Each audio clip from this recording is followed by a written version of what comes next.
Let's dive deep into India's economic landscape. We're going beyond the headlines today, using the Edelweiss Weekly newsletter from February 7th, 2025, as our guide. It's a fascinating snapshot of what's happening in the Indian market, the good, the bad, and everything in between. So let's jump right in. First up, the manufacturing sector. India's manufacturing PMI hit 57.7 in January, highest we've seen since July 2024. That's quite a jump. What's driving this growth? Well, this PMI is a strong signal of robust growth. And when you look at the surge in new orders, particularly export-driven ones, it paints a very interesting picture. Like India's stepping up its manufacturing game on a global scale. Exactly. Companies are increasingly looking for alternatives to China. And India, with its workforce and infrastructure, is becoming a prime contender. So while China grapples with trade wars, India might be reaping the benefits. It certainly seems like there are opportunities emerging from these global shifts, but remember, we need to look at the whole picture. While manufacturing is booming, the services PMI dipped slightly to 56.5. A dip makes me wonder. Is this a sign of things to come? Is the global slowdown finally catching up with India? That's the million-dollar question. Could be external factors like global uncertainty, but it also might be internal. Are Indian consumers becoming a bit hesitant? We'll need to keep a close eye on that. Okay, makes sense. Now let's talk government spending. India's fiscal deficit hit 9.14 trillion rupees in December. That number definitely raises some eyebrows. Yeah, a fiscal deficit means the government is spending more than it's taking in. In India's case, this is largely due to investments in infrastructure and social programs. These are essential for long-term growth, but they do come at a cost. It's a balancing act, right? Pushing for growth, but also risking spooking investors with a rising deficit. So how are the markets reacting to this tightrope walk? It's been a bit of a roller coaster, honestly. The good news is that the U.S. delaying tariffs on Mexico and Canada gave the markets an initial boost. So things were looking up. But then what happened? Well, then China came back with retaliatory tariffs of their own. And on top of that, we saw a tumble in crude oil prices. Oh, so not so rosy anymore. And to add to the mix, the RBI cut interest rates to try and stimulate growth. But the market didn't seem too impressed.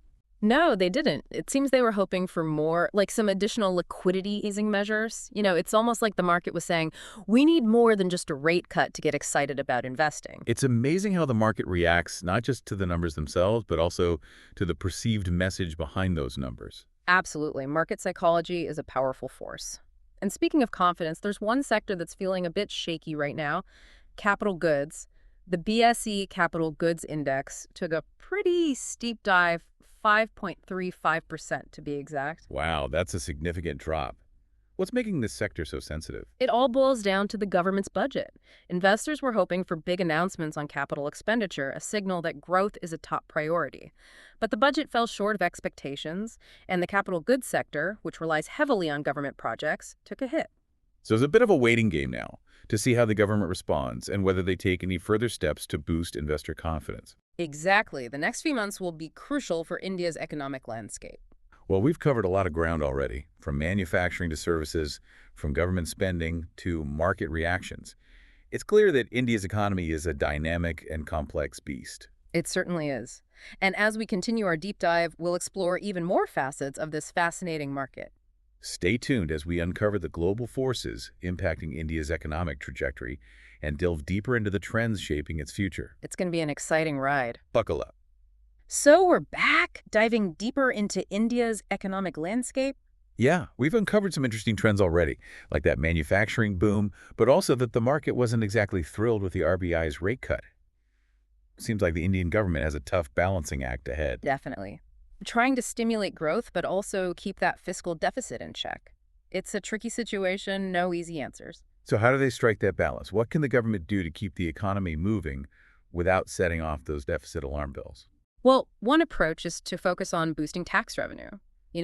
India's tax to GDP ratio is pretty low compared to other developing economies. Right, I've heard that. So if they could streamline the tax system, maybe widen the tax base, that could bring in some much-needed funds without having to rely too heavily on borrowing. Makes sense.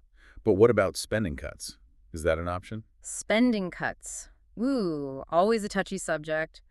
Slashing essential social programs. That could have some pretty serious social consequences. Yeah. But there might be ways to allocate resources more efficiently. Maybe eliminate wasteful expenditures, prioritize projects with the highest potential returns. So it's about spending smarter, not necessarily less. Exactly. Strategic planning is key here. The government needs to focus on investments that will pay off in the long run. Things like education, healthcare, renewable energy. Those are investments that not only benefit citizens directly, but also lay the groundwork for sustainable economic growth. Absolutely. It's about creating a positive cycle where investments in people and infrastructure lead to higher productivity, more competitiveness, and ultimately greater prosperity for everyone. That's the goal. But to get there, we need to consider the role of the private sector too. How can they contribute to India's growth? Oh, the private sector is a crucial engine for growth and job creation. If the government can foster a business-friendly environment, reduce those bureaucratic hurdles, promote fair competition, that can attract both domestic and foreign investment. And I imagine that would also encourage innovation and entrepreneurship, potentially even lead to the development of new industries and technologies. Absolutely. India already has a thriving startup ecosystem. And with the right conditions, the government can unlock even more potential there. It sounds like there are a lot of opportunities for India to address these economic challenges and come out ahead. But thinking back to that manufacturing boom we discussed, are there any potential downsides to such rapid growth? Risks we should be aware of? That's a great question. One concern is ensuring that this growth is inclusive, that it benefits all segments of society, not just a select few. Right, we don't want to exacerbate income inequality. Exactly. So creating well-paying jobs, upskilling the workforce, investing in rural infrastructure, those are all crucial to ensure everyone benefits. It's not just about economic growth, it's about equitable economic growth. Couldn't have said it better myself. Another potential risk is becoming overly reliant on just a few key sectors, like manufacturing and IT. Makes sense. Diversifying the economy, promoting growth in other areas like agriculture, tourism, that can make India more resilient to global economic shocks. So again, it's all about balance. Capitalizing on existing strengths while building a more diverse and resilient economic base. Precisely. It requires a holistic approach. You need to consider not just the economic policies, but also the social and environmental factors. This deep dive into India's economy has been fascinating so far. We've explored its strengths, the challenges, the government's balancing act, and we've talked about potential strategies for sustainable growth. But there's one crucial piece we haven't addressed yet: the global context. Yeah, that's the big picture. Because India's economic performance is undeniably connected to what's happening in the world. Everything's intertwined. Trade wars, commodity prices, you name it. And that's exactly what we'll be exploring in the final part of our deep dive: how global events are shaping India's economic landscape and what potential opportunities and risks lie ahead. It's going to be interesting, so stay tuned. All right, welcome back. We're wrapping up our deep dive into India's economy, and now it's time to zoom out, look at the bigger picture. How are global forces shaping India's economic path? Yeah, it's like we're on this global chessboard. Yeah. And every move, every trade war, every shift in oil prices, it all creates these ripples that impact India. The Edelweiss Weekly newsletter highlighted some big global events: the U.S. delaying tariffs on Mexico and Canada, China retaliating with its own tariffs, and then that dip in crude oil prices. It's a lot to process. Where do we even start? Well, I think we have to start with that U.S.-China trade war, the elephant in the room. Even though India isn't directly involved in those tariffs, it's still feeling the impact. Shifts in global trade, investor sentiment, it all matters. So any disruptions to global supply chains, any slowdown in demand, Yeah, it eventually trickles down to India. exactly. But here's the thing. This also creates opportunities for India. As companies look to diversify their supply chains, move away from China, India is becoming a more attractive option. It's like every risk comes with its own set of potential rewards. Yeah. Speaking of which, the newsletter also mentioned a dip in crude oil prices. India is a major oil importer, so I imagine that's good news, right? Lower oil prices are generally good for India, yeah. Helps reduce their import bill, keeps inflation in check. But we can't get too excited just yet. Oil prices are super volatile. Global demand, geopolitical tensions, OPEC's decisions, it all plays a role. So maybe hold off on the celebrations for now. What other global trends should we be keeping an eye on? I think the rise of protectionism is a big one. We're seeing countries turning inward, adopting policies that could hinder global trade and investment. And how does that impact a rapidly growing economy like India? Well, it's kind of a double-edged sword. On the one hand, increased protectionism could limit India's access to global markets, which could hinder their export-driven growth. Right, makes sense. But on the other hand, it could also protect domestic industries from foreign competition.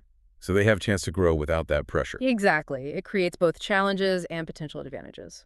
Sounds like navigating this global landscape requires a lot of strategy, a lot of adaptability. What about the role of technology in all of this? Oh, technology is a game changer, no doubt. Mm. AI, automation, digitalization. It's transforming industries, creating new opportunities. And India, with its strong IT sector and that huge pool of tech talent, they're well positioned to benefit. But I'm sure there are challenges too, right? Of course. India needs to focus on upskilling its workforce, bridging that digital divide, making sure everyone benefits from technological advancements, not just a select few. It's about making progress inclusive, not leaving anyone behind. Now, before we wrap up, I want to circle back to a question we raised earlier. Will the RBI need to be more aggressive to boost liquidity and investor confidence? The market's reaction to that recent rate cut wasn't exactly enthusiastic. Yeah, they weren't impressed. It seems investors are looking for bolder moves. But the RBI is in a tough spot. They have to stimulate growth while also keeping inflation and financial stability under control. It's a delicate balance, for sure. Well, we've covered a lot of ground in this deep dive. India's strengths, its weaknesses, the government's balancing act, the influence of global forces. It's been quite a journey. And it just goes to show how dynamic and complex the Indian economy really is. It's fascinating, and it's constantly evolving. Exactly. So whether you're an investor, a business leader, or just someone interested in India's future, understanding these complexities is crucial. And that's what we've tried to do today, provide a deeper understanding, connect the dots. We encourage you to keep exploring, keep questioning, keep diving deep. Absolutely. And join us again next time for another exciting deep dive into the world of economics.